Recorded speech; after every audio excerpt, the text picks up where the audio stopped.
morning, and how are you? It is Wednesday morning, February 21st, 2024. Another year, another day, another new day. Good morning, Stacy. Good morning. How are you feeling today? It is an amazing morning. Good morning, Gary. How are you feeling today?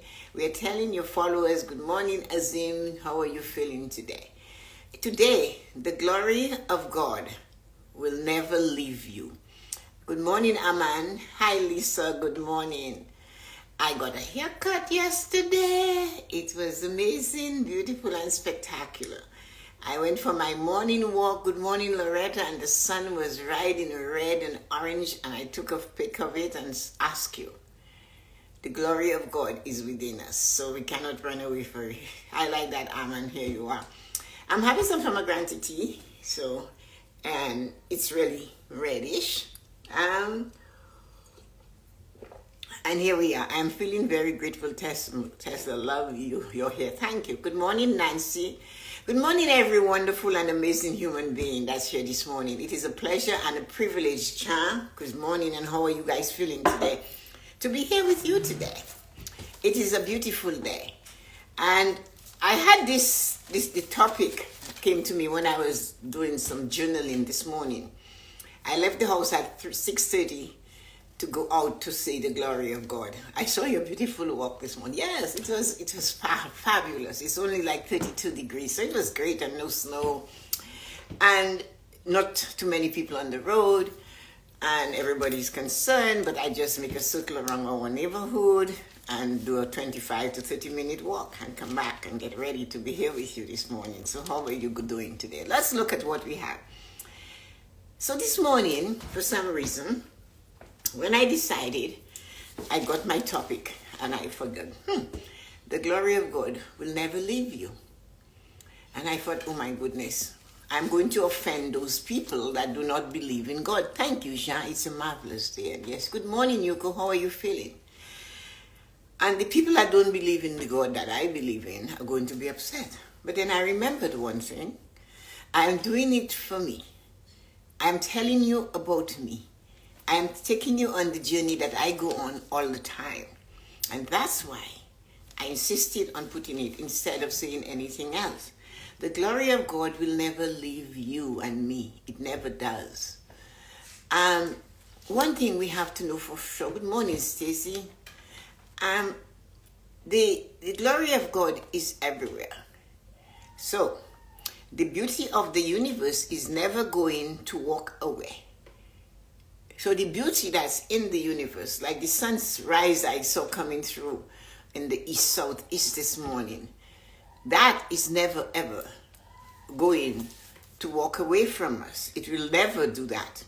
So why are we choosing to walk away looking for what we are not sure about? So if we know for sure that the glory of God will never walk away from us, never leave us, and why do we go out of our way and take the glory of God and walk away from it and look for something that we're not sure of? Yet the glory of God is within us. It's all around us. The beauty of the universe is never going to walk away.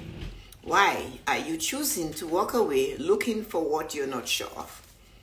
Why are you blind to the glory that surrounds you? Why are you afraid to step into it? Now, this is as important to me as I'm asking you to choose. You do not have to take it on. But I have to ask myself that question. Why am I blind to the glory of God like the sunrise this morning? How? It wasn't brilliant. But why am I blind to that? To the glory of God that is coming everywhere. Why am I blind?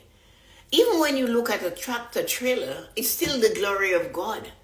Because without the this and the that and the this and the that, and it comes to the truth. So where did it all start? With the glory of God. The strongest thing we can have in our life is to know and believe that the glory of God will never leave us. Even in our darkest moments, we must remember that the glory of God is within us. It's not, how did I write it this morning?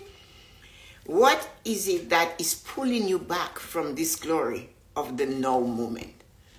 Ask yourself that question. Can we ask ourselves, what is pulling me away from what I know is part of me, is in me? Why am I doubting that the glory of God is moving away from me? It never leaves. We choose though. We choose to accept. We choose to see it or not to see it. Like this morning, I chose to see it in a sunrise. How many sunrises do we all see and we dismiss it? Why do we say in our mind that the sunrise of the hot countries is more brilliant or beautiful than the sunrise in the northern countries? Why? That is the same thing we do when we say that this person is more successful than me. They have more than me. And we are seeing the glory of God shining through us, but we are not seeing the glory of God that is shining through them, not seeing the glory of God that is shining through us. We are so busy looking at somebody else's glory that we forget to see that we too share in this glory of God. Not at the same level. It's impossible because we're so different, we're so unique, all part of the glory of God. So that tells me that the glory of God is huge, it's vast, it is wide. There are different aspects of it and different parts of it that we absorb as we go through the journey called life. So what do we do with this thing? What do we do with it? Why, as soon as a crack appears in our armor, our human armor, as soon as a screw drops from our human armor, we lose touch with the glory of God? Why? And that is why it's important that we know and we absorb and we believe and we have faith that no matter what, the glory of God is never, ever going to leave us. It's as simple as that. Because you see, it is part of us. It came to us. We have no control about it. We cannot do anything about it. And although we know, we just turn an eye away. We're blinded by that and saying, God has forsaken me. And that's why everything is falling apart in my life. Because I expect God to come with his screwdriver and fix all my loose screws and to give me an oil change and a lube job and change my filter. And we just sit there in complete ecstasy why God does that for us. But God, his glory is there. And many times, I will bring it up again. When we look at the glory of God, it's not huge. When we see it in ourselves, it's really small. Really, really, really small. John said the glory of God surpasses any situation. I posted about this today. God has already worked out what you are worried about. What did they say? If you worry, don't pray. And if you pray, don't bother worrying. Which one are we going to choose today? So, no matter how long and how far you run, you are unable to hide or run from the glory of God. You can't. Where are we going on a beautiful morning with an amazing sunrise? Where are we going? How are we hiding from this? We might ignore it. We might not acknowledge the glory of God. But where are we going? Hello, Melford. How are you feeling this morning? Welcome. So no matter how long and how far you run, you're unable to hide from the glory of God. Because you are part of the glory of God. You are not standing outside of the glory of God. You're not standing outside of it. You're right in it. It doesn't matter what we do. Wonderful. Thanks, Alfred. And sometimes, just sometimes, I know for sure we cannot control it. Sometimes, just sometimes, I cannot control that. Can you imagine if man could control how the sun rose in the north and how it rose in the south? The countries that is not as prominent and as amazing as the North Americans and those first world countries. Can you imagine if humans could choose to take the best and bring it to themselves alone and capture it and hold on to it and do not share it like God shares it with us? And that is why the glory of God will never ever leave us. Now, the glory of God is given to you and me, and it is part of our destiny. It is. The glory of God is part of our destiny. It's part of our makeup. It's part of our ending. It came with our beginning. It carries us through the journey. In the middle, the glory of God stands there. And that is why we need to understand this. And this is why we need to believe in that powerful, powerful thing called the glory of God. We miss it because we are not in the moment. We are not conscious of the moment of no. We miss a smile from a child because there is something on the TV that is so important. And if it's that important, we can record it and pay attention to that child. Pay and listen to the older human beings in your life. Stop dismissing those that have the wisdom, from the 2-year-old baby to the 99-year-old toothless human being that can barely move. But they have a twinkle in their eye, just like the baby does. And they see what you haven't seen before. They have gone through the journey. They see it.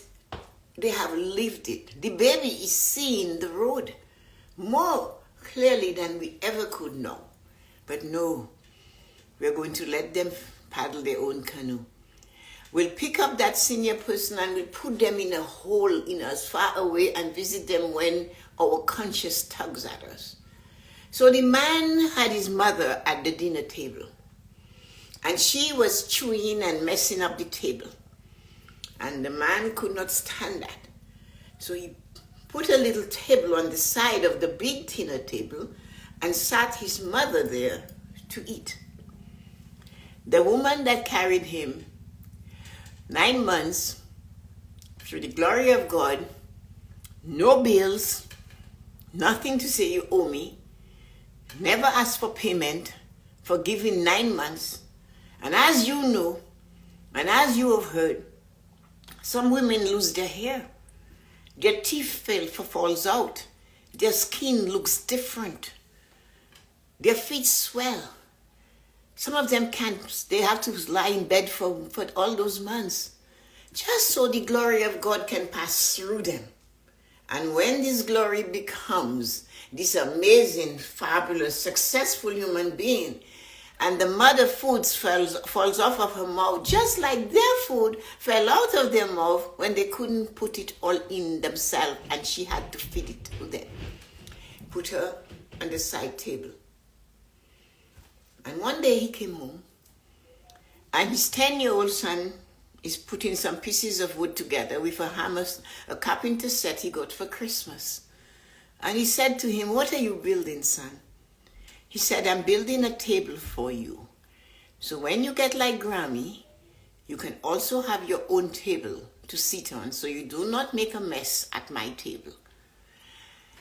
You see, God did not take that from us. God does not take it from us when we make mistakes. He still lets the glory live within us. He still lets it stay in us. And that is why, no matter what you do, you came with the glory of God. And no matter what they say to you, or who spoke to you, or who told you, you're not part of the glory of God. That you do not have it. You're black, you have an accent, you're a woman, you're not worthy, you're stupid, your brain is smaller than the brains of certain people all over the world. that you cannot absorb it. You have this type of that. You cannot skate because you haven't got the ankle to skate. Oh, they know all the things. If you're short, you will never make it. You cannot sing. That shut up. Your voice is annoying. And not realizing that not only they are the glory of God, but so are you. And they want to take it away from you. So, I wrote this. When the opinions of the world tells you that the glory of God is done, when the loud voices begin to drown the soft voice, stand and look through the crack, which is the challenge you're facing, and look through it over and over, underneath it, over it, go through it to find the glory of God in it. Because you see, the one thing that you know for sure is that the glory of God is within you. Even when the world says it's gone. And at that time, guess what? The glory of God is just this little piece. That's all. That's all you can see. Because the world is crushing you. The voices are loud and they're telling you, we will never get out of debt. The price of food will keep soaring. The world is coming to an end. And when God comes, he will punish you. Like the lady who sat in my car and told me she doesn't want to live next to a person of a different lifestyle. That's whatever. All of these acronyms, I don't want to say them, I'll get in trouble because I'll miss one. Because when God comes with his wrath to kill the people with a different sexual orientation, they don't want to live next door. Because the God that she believes in and she prays to and she tells people she has the key to the heart of God is not a good marksman. He might aim for them. And because he's such a poor marksman, he might hit her house and kill her instead of the people that she knows God wants to destroy. But then, I wonder what part of the Bible she read, because that's what she believed. We cannot stay in the New Testament. Without the Old Testament, the New Testament is nothing. You will not understand it. And you'll be constantly seeking for somebody who understands it less than you to tell you what is in it. Just like you cannot ignore your grandmother because without her, you wouldn't be here. I don't care how you look at it. So consider the Old Testament when he said, Sodom and Gomorrah, find me 5. I will forgive millions if you can find me 3. He begged and he begged and he begged just to get a certain amount. And when he couldn't get it, he said, I'll move those away. And there was one that decided, oh, the beauty of that place, I cannot let it go. The glory of God is not as good as what was in Gomorrah and Sodom. What happened to her? When she looked back, she turned into a pillar of salt. And then from that became the story that looking back is death. It is death.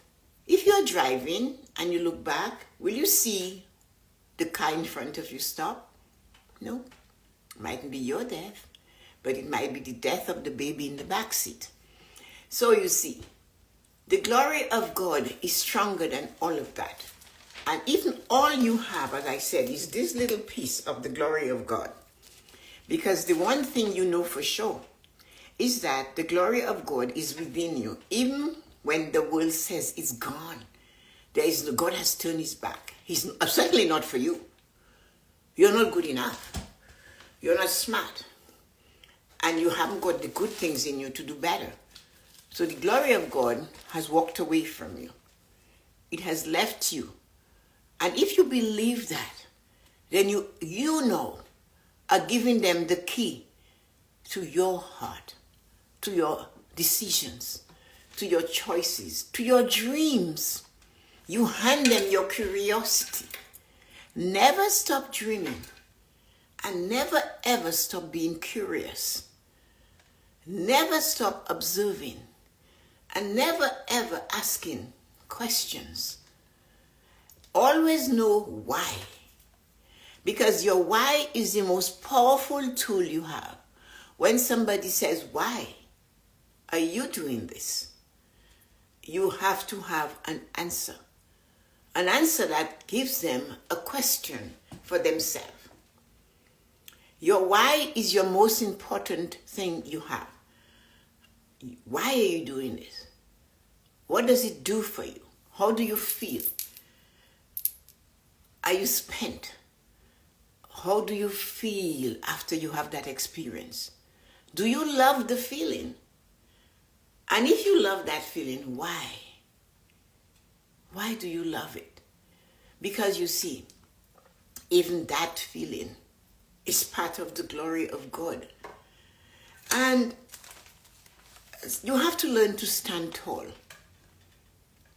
And even if you're only 5 feet, you know you can stand tall. Because it's all an attitude. It's all a thing inside of you. And if you know, can you imagine you know for sure, and you really truly believe the glory of God is part of me and I'm part of the glory of God?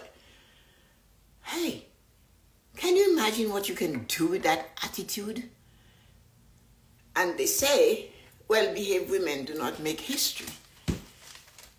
And well-behaved people on a whole do not make history. But when you say you believe, those that want to stop you from making history will tell you what you're doing is wrong. They will do that to you. So what you have to remember is that the glory of God is within you and it is never going to leave you. It will never ever leave you. God will not take it away from you. We might walk away from it. We might refuse to look at it. We might do not pull it.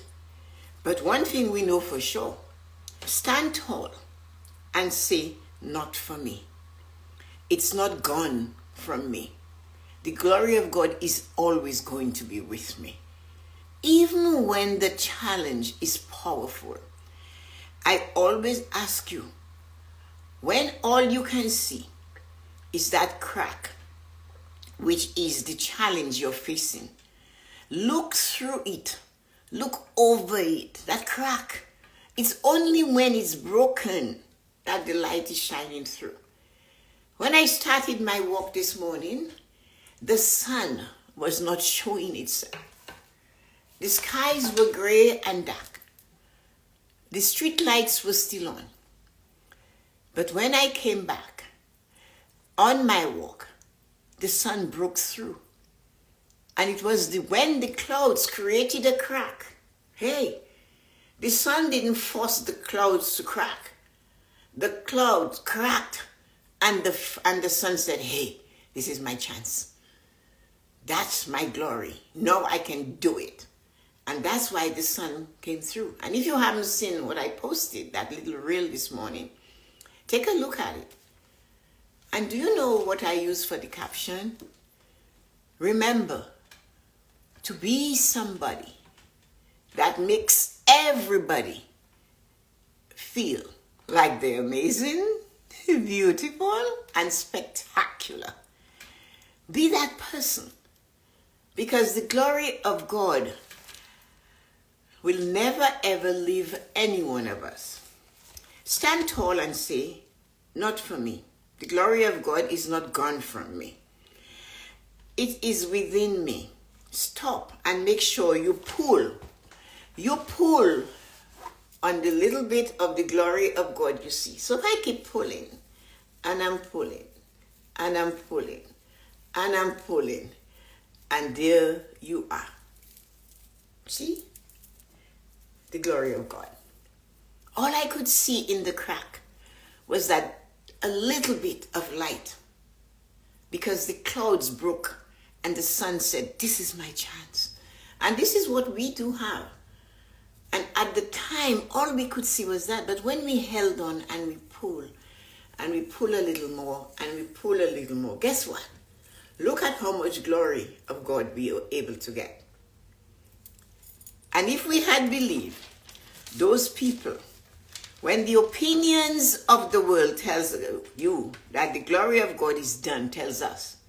When the loud voices begin to drown the soft voice, stand and look through the crack, which is the challenge you're facing.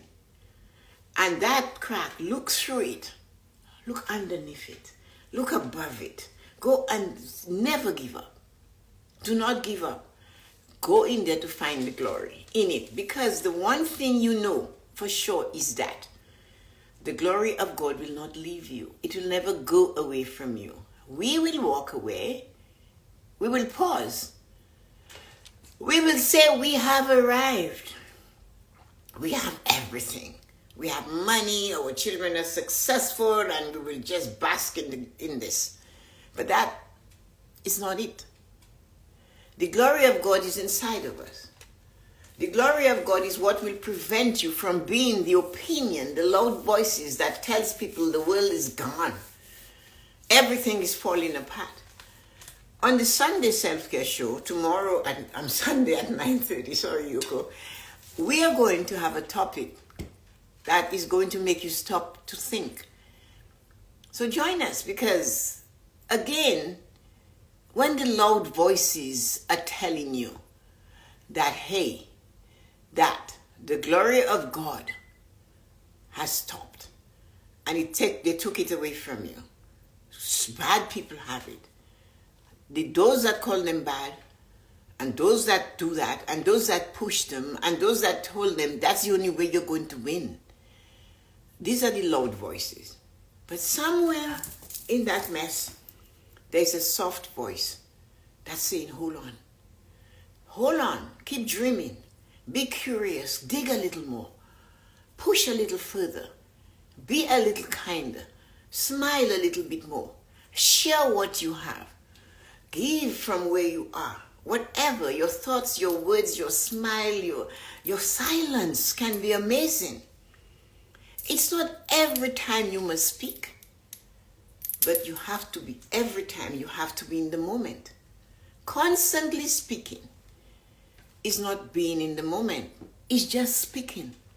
Of course, if we really know, we'll remember the Tower of Babel, right? They were just speaking and speaking and speaking, and nobody knew where they were going. But nobody stopped to listen. And that is what life is. Stand tall and say, not for me. It's not gone from me. One is, it is within me. Stop. Make sure you pull on it until that string, until you can see the glory. You can feel and draw it out. You have to draw the glory out. That is why I said, because of our successes, we think we have all the glory. I always thought that, because that's what we were taught. But we have successes, and then I found out by observation and silent listening of the world, curiosity. I read a lot. I listen, I observe, and I look at more successful people, and then I wonder, what made Anthony Bourdain, with all his money, kill himself? Is it Tony Robbins? Or I don't know his name, whichever one. Same way, in a cupboard. They did not, they may be, I don't know why. I cannot say it's because they didn't see the glory of God. But it's because somewhere along the line, I know for sure, somebody said that once you have financial wealth, you're good. No. It is just one of the 5 pillars that makes us good. We must have the spiritual pillar to believe that the glory of God is unending and it never leaves us. We know that. We read the footsteps in the sand. Why did you forsake me? I didn't forsake you. That was when I was dragging you. That's when I put you on my back and I carried you over that challenge. And are you one of the 9 that didn't say thank you? Or did you just remember to say thank you? The glory of God took me from where I was to where I needed to be. And what did that happen? The faith. And that is sometimes, if all the money in the world, we cannot get anything. And we have to remember that. It's hard for me to tell someone who I am coaching to say to me, I just want to make millions, Tessa-Marie, and I'm looking at it. I'm not judging, I'm coaching, and I'm thinking, so let us leave the millions aside. And let us do this because it makes you feel good. Let's just do this. But I need to have the money, No, I'm not ever going to say you cannot have the money. All I'm saying is, why are you doing it? What does it do to you? When you do this, when you see yourself doing it, how do you feel? Because it's only if you hold on and believe the glory of God is within you, you will feel it. And again, nobody can take it away from you, no matter how hard they try. And if you let other people's opinions tell you that that is gone, then you did not see the sunrise this morning. Or you didn't see the sun go down the horizon. And what did he say? You shall see me in the green flash. And if you're fortunate enough to be able to find yourself on a hill and sit and watch the sun, when it just, you will notice the green flash.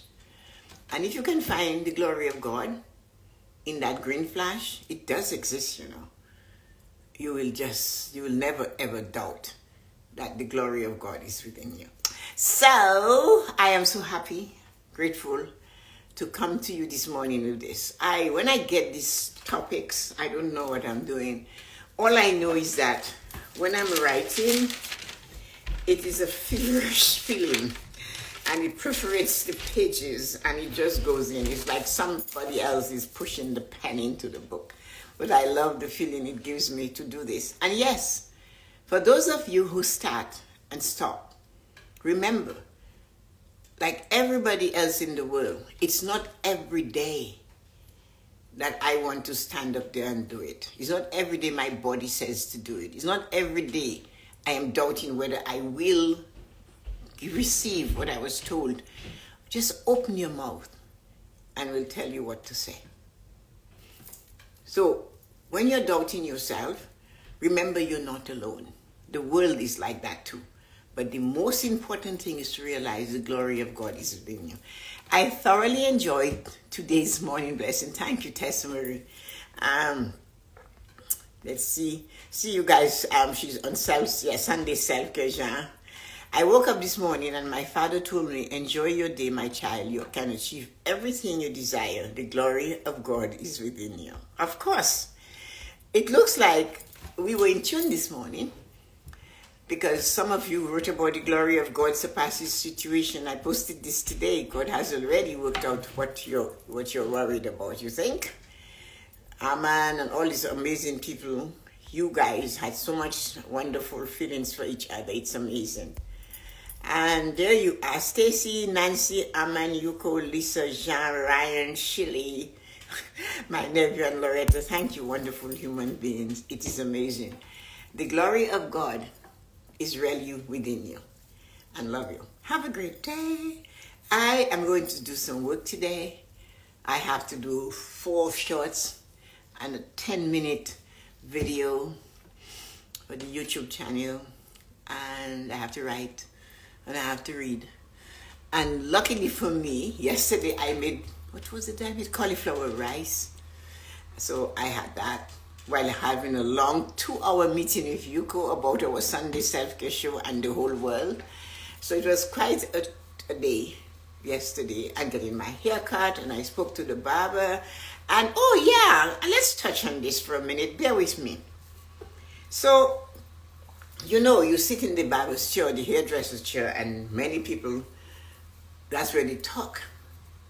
And that's your therapist, right? And this was the words of my barber yesterday. And then, I don't know how we got on that topic, about, I can't remember, but I'm sure I started it, right? So, he's here and there, and then all of a sudden, he stopped it. And he walked towards the side so he could look at my face. And he calls me Miss Tessa. And he says, Miss Tessa, what do I do when a customer comes in and all they want to do is talk about other people and bring them down, and they expect you to agree with them? That's the question here the young man asked me. And then I said, then you know who they are, do you? He said, yeah, I know them. He said, sometimes and he looks at me with his face like that, you could see he was aching for an answer. And he said, sometimes when they phone to get a haircut, I am almost tempted to say no. I said, but you can't. That's your daily bread. That's the opportunity. That's what God gave you to make money, to feed your family. So you can't. And then I said to him, since you know who they are, why don't you prepare yourself? And he said, how do I do that? And he has the thing mushing in his hand, and you can see the desperation in his voice. How do I do that? And I said to him, you know how you do that? You do the 5 P's. Proper preparation prevents poor performance. And he repeated it. And he said, I still don't know what to do. I said, you know what to do? You make a topic. You know they're coming. As soon as they sit down, and hi, and how are you doing? I'm wonderful, amazing. Say something like that. Don't say I'm fine. Don't say I'm good. And say, you know what? I was reading something, and I saw a program today, and it was talking about being in the moment and enjoying where you are. I said, you lead the conversation. You capture that human being so that you are taking them down the road. I said, anything. Talk about the 4 agreements of life. That I am only going to use impeccable and exquisite words. You can just tell him, guess what? I have decided this year it's all about using nice words to talk about myself, my family, my friends, and you. You're an amazing customer. You're here every 2 or 3 weeks to get your hair cut. You have so much wisdom, so much good things to share. And so I told him, and he said, I'm going to try it. I'm going to let you know how it works. And he said, that guy is coming tomorrow. I said, do not take that attitude. I said, do not take the attitude that guy is coming for the haircut tomorrow. That brings everybody in the world down, including you, and where you do not want to go down that rabbit hole. And then I said, because there's only one way out of that rabbit hole. He said, the most annoying thing is that they want you to agree with them. And he said, that doesn't interest me. I said, well, you have to start the conversation. And that goes for all of us. Start the conversation. Have a great day. Love you. Take care, everybody. I appreciate you, and I'm happy and grateful you're here today.